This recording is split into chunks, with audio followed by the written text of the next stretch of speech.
This is DioxiRinse mouthwash. Chlorine is here to show you how easy it is to use it. When you first get it home, this is what it's going to look like. Everything is in the box you need to put it together, and the instructions are on the back. To use it, all you have to do is use the pumps to dispense equal amounts of both parts into a cup. Chlorine likes to use 3 full pumps of each part.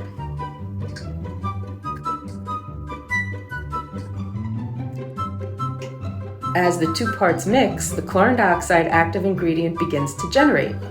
You only need to wait 15 to 30 seconds before using.